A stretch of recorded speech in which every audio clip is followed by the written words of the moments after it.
absen 39 dari Prodi Perbankan Syariah B akan mempresentasikan materi tentang istihsan. Bismillahirrahmanirrahim. Di dalam bahasa Arab, istihsan diartikan dengan pengertian menganggap sesuatu itu baik atau mengikuti sesuatu yang baik atau menganggap baik atau pun bagus. Definisi istihsan di kalangan para ulama ahli usul berbeda-beda sesuai dengan tinjauannya masing-masing dan kemampuannya dalam menyimpulkan pengertian istihsan di dalam kata-kata. Menurut Al-Bazdawi, bahwa istihsan ialah meninggalkan keharusan menggunakan qiyas dan berpindah kepada qiyas yang lebih kuat atau mentaksis qiyas dengan dalil yang lebih kuat dari qiyas tadi.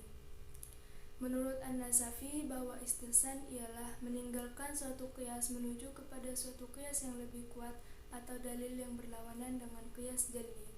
Sementara menurut Abu Hasan Al-Karhi, bahwa istihsan ialah perpindahan seorang mujtahid di dalam memberikan hukum dalam suatu masalah seperti yang sudah diberikan hukum padanya kepada hukum yang berbeda dengan hukum yang sudah ditentukan tersebut, karena ada segi yang lebih kuat dari hukum sebelumnya sehingga menyebabkan perpindahan dari hukum tersebut. Ketiga definisi tersebut merupakan definisi-definisi yang telah diungkapkan dari mazhab Hanafi.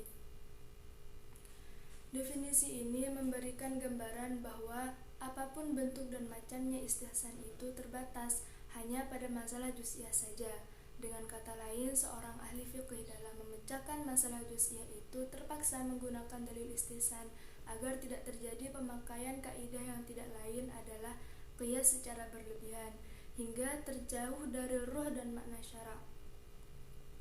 Para ulama yang menerima istihsan sebagai dalil hukum, mereka mengembalikan dasar istihsan kepada Al-Quran dan As-Sunnah, seperti firman Allah dalam surah Az-Zumar ayat 18. Bismillahirrahmanirrahim. Alladzina yastami'una al-qawla fayattabi'una hasanah. Ulaika alladzina hadahumullahu wa ulaika humul albab. Artinya, yang mendengarkan perkataan lalu mengikuti apa yang paling baik di antaranya, mereka itulah orang-orang yang telah diberi Allah petunjuk dan mereka itulah orang-orang yang mempunyai akal. Ayat ini menurut mereka menegaskan bahwa pujian Allah bagi hambanya yang memilih dan mengikuti perkataan yang terbaik, dan pujian tentu tidak ditujukan kecuali untuk sesuatu yang disyariatkan oleh Allah Subhanahu wa taala. Adapun hadis Nabi Muhammad SAW yang berbunyi, "Fama ra'ay al-muslimuna hasanan fahuwa 'indallahu hasanan, wa ma ra'aw sayyi'an fahuwa 'indallahu sayyi'an."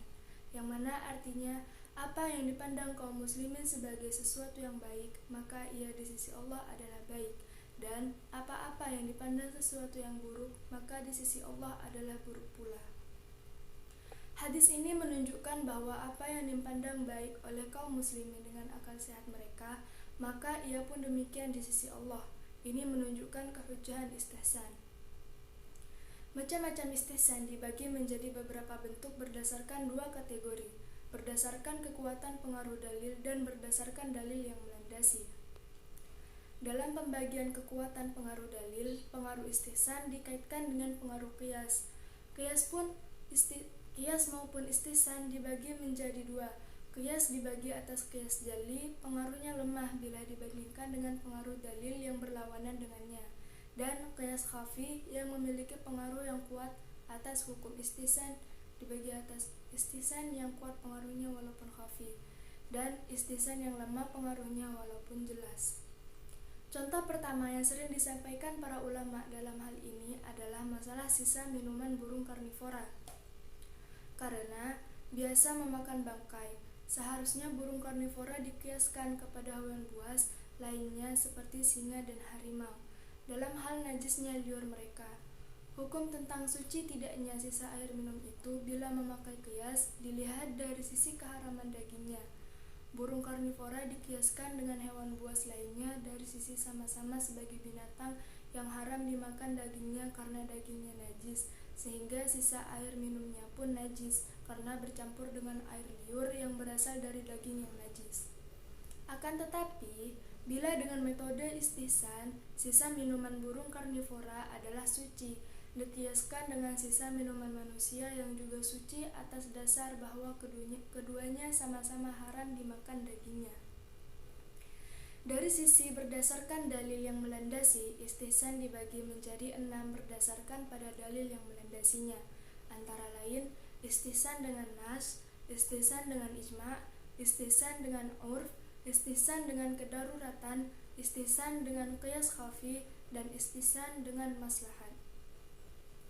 Pada hakikatnya, istihsan digunakan untuk mendapatkan kemaslahatan dan menolak kemudharatan, atau dengan kata lain digunakan untuk menemukan kemaslahatan yang lebih kuat atau kemudharatan yang lebih sedikit. Sehingga istihsan bisa dikatakan untuk digunakan sebagai sumber dan metode hukum Islam. Sebab istihsan ditetapkan berdasarkan penelitian terhadap nas-nas syara' yang menunjukkan bahwa Allah Subhanahu wa taala yang Maha Bijaksana berpindah dari sebagian kasus-kasus yang bisa digunakan dengan qiyas kepada hukum lain yang memberikan kemaslahatan dan menolak kemafsadatan. Istihsan bisa juga dikatakan sebagai dalil syara', akan tetapi bukan dalil yang mustaqil. Namun demikian, ia harus kembali kepada dalil syara' yang lain, sebab setelah diteliti tujuan pokok istihsan itu tetap kembali kepada mencari kemaslahatan dan menolak kemudharatan. Saya kira cukup sampai di sini, kurang lebihnya mohon maaf apabila ada yang salah kata. Wabillahi taufiq wal hidayah. Wassalamualaikum warahmatullahi wabarakatuh.